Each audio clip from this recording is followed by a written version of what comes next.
Hey friends, so I am here to do a new vlog, and this is going to be specific to just one book, and that is Autobiography. I'm 126 pages in, and I want to be able to talk with you guys about this journey as I go along. Like I said, I'm only 126 pages in, which is maybe a fourth of the book, and I can already tell it's going to be a 5-star read, but this book is just so dang important that I felt like I really needed to open up a discussion. And if you guys have read it, great. If not, I highly suggest reading it and then coming back to this video because there's going to be a lot of spoilers. There's going to be a lot of talk throughout this book. I cannot wait to start talking to you guys and open up a discussion about this. So I want to start off this video by saying that I am an LGBT supporter. I am an advocate for their rights, and so I want to put that out there first of all. And so I want to go ahead and talk to you about the basics of what this book is about. So this is about Tanner and Sebastian. They are a male-male couple. They are in high school. This is a coming of age story. And Tanner, in the 10th grade, he already knew that he was bisexual. He had already had a boyfriend for, junior high, like holding hands, maybe kissing, that kind of thing. Nothing major. And his mother gets a really well-paying job, and they end up moving to Utah into a very small Mormon town. And his mother is an ex-Mormon. She's been excommunicated from the church, and so she knows all about the Mormon beliefs and has to warn her kid, because he is bisexual, that he has to be very, very careful with who he talks to about his bisexuality. Because in the Mormon church, if you are a out gay person, then you are immediately excommunicated. Your family is no longer allowed to speak with you. It is a terrible thing that happens. And it's not just in the Mormon church, it's in Scientology, it's in a lot of different cults that feel that way. And so I just want to, it's not just Mormons, but this book does specifically deal with the Mormon church. I think this book is so necessary. Basically, Tanner has now lived in this town for the last 2 or 3 years. He is a senior in high school. It's his first day, and his best friend, Autumn, is going to a class that she kind of talked him into going with her, and it is literally writing an entire book in 4 months. And the TA, the teacher's assistant, if you don't know what that is, who is in this class, was a student a year before. He is Sebastian, and of course that is our hero's love interest, and he ends up being the bishop's son. So in Christianity terms, that is kind of like being a pastor's kid. So it's very taboo in that aspect, because, being a pastor's kid and being gay, like that would cause some issues. As you all know, if you have ever been into a Christian church, you know that Christians do not believe that you can be gay and have a true Christian relationship with God, which, by the way, is so wrong. Sorry, just putting that out there. Okay, so anyway, I want to go ahead. That's the basics of the story. If you haven't read it, I would suggest turning this video off now, because I am going into some major spoilers. I highly suggest reading it. It is, like I said, I'm 126 pages in, and I am already loving this. I cannot wait to talk to you guys about it. Now let's go ahead and get into some more spoiler things, shall we? So Tanner is so stinking cute. And can I just say, I'm not normally a fan of Christina Lauren, but this book, oh my gosh, the amount of cringe-worthy moments in this book is just, it has me blushing and laughing, and like I'm tearing up because I just read this part, and I'm just like, secondhand embarrassment, big time. So this book brings back a lot of feels for anybody, gay or straight. If you've ever had a first crush and that feeling is kind of reciprocated, and they end up liking you, and you are nervous and excited, and like just all of those first love feelings, this book kind of brings that back. And okay, so let me go ahead and give you a little bit of detail here. Autumn is Tanner's best friend, and so Tanner's mother has been excommunicated from the church because her sister is gay. They do talk a little bit about conversion therapy and what exactly conversion therapy is and why it's so bad for anybody to go through, much less a young person who is just trying to discover their sexuality. But it does bring up a little bit of that. And I do want to bring up this one part. So it's really cute in some aspects. Like I've already marked this book so much. Like I've only read 25%, but you can see all the tabs already. And so there's a lot of really cute moments, like when Sebastian gave Tanner his number, and even the first time, like in class, whenever he goes up and starts talking to him and they flirt a little, like there's so many just like, oh, that like it just touches your heart. But there's one specific heartbreaking moment that I have to bring up, and that was a conversation between Tanner and his mother.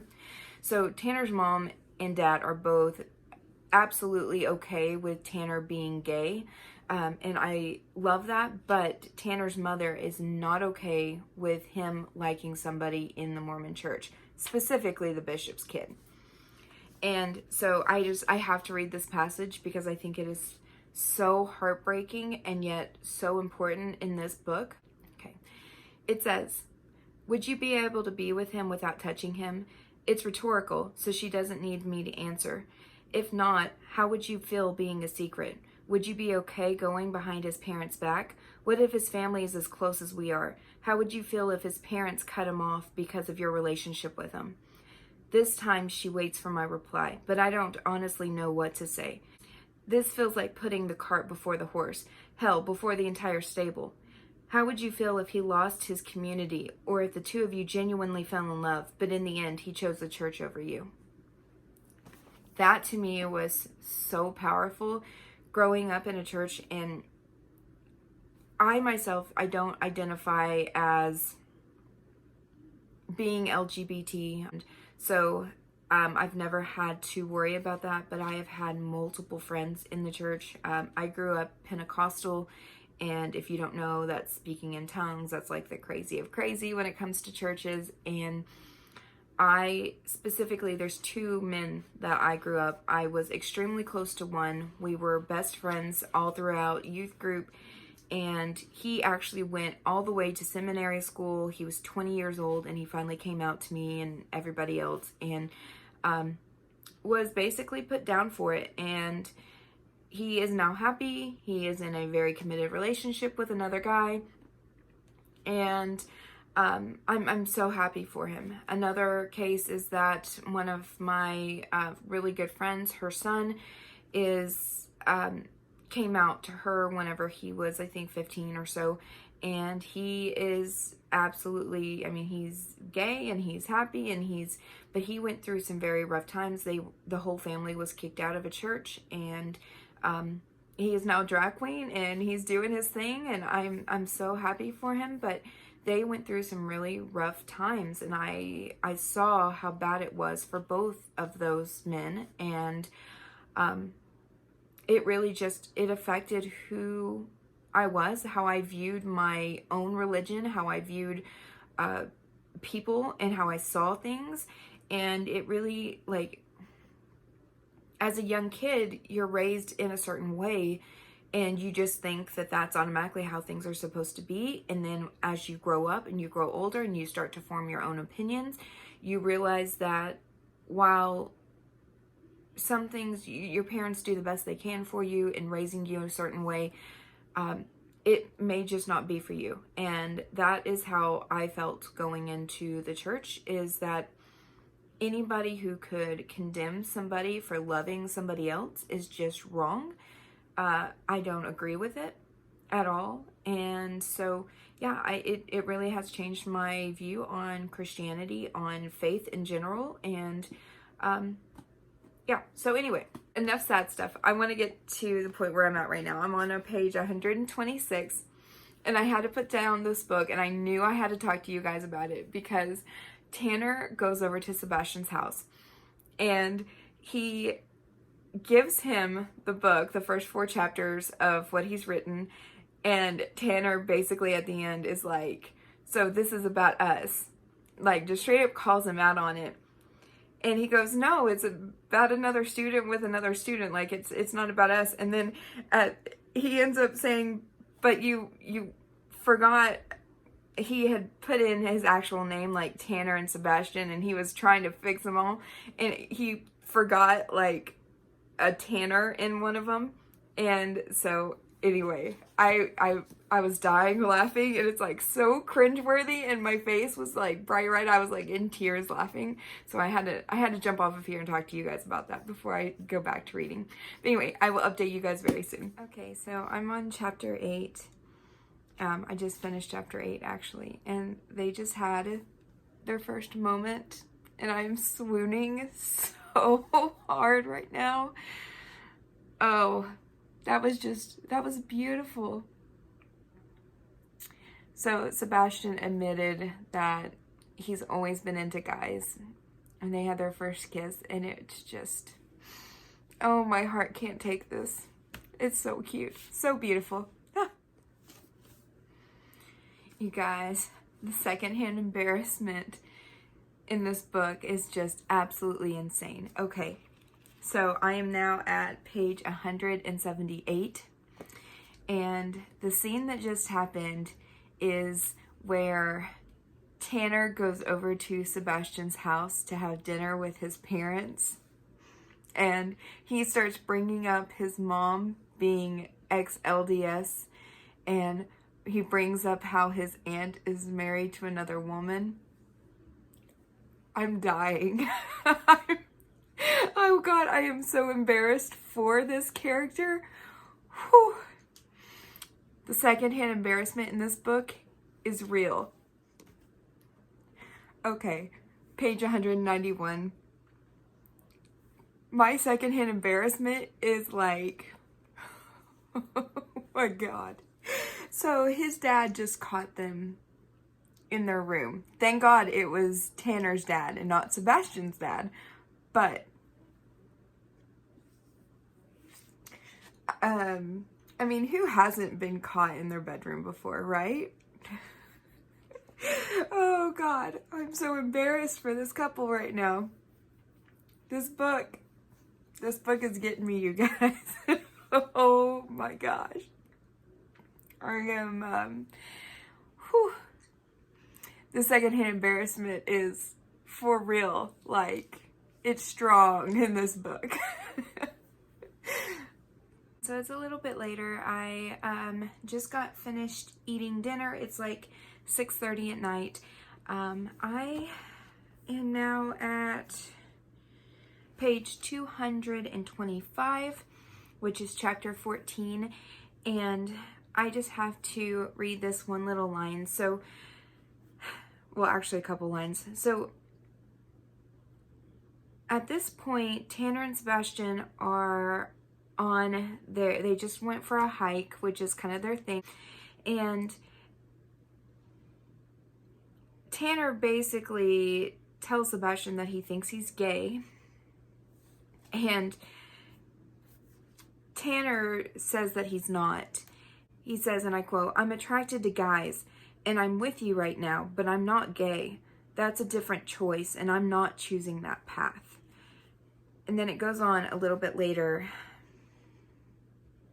where he's basically, Tanner's like trying to ignore his gut instinct and what's going on because he wants to be with him. And so he says, "The entire time we kiss and later when we stand and hike back down, I still have that sensation that I'm sinking. He wants to read my book, the book about falling in love with him.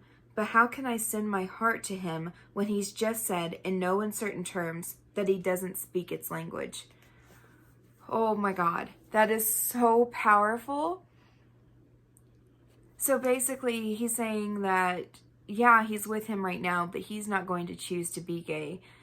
And Tanner at this point is already falling in love with Sebastian and is literally writing a book all about them falling in love. And Sebastian just basically told Tanner that even though they're together right now, that he's not going to choose him. And it's heartbreaking, and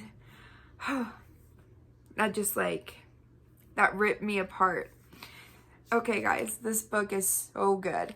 I'm definitely going to finish tonight. I'm more than halfway through, and so I will continue to update as I go along. I hope you're enjoying this video so far.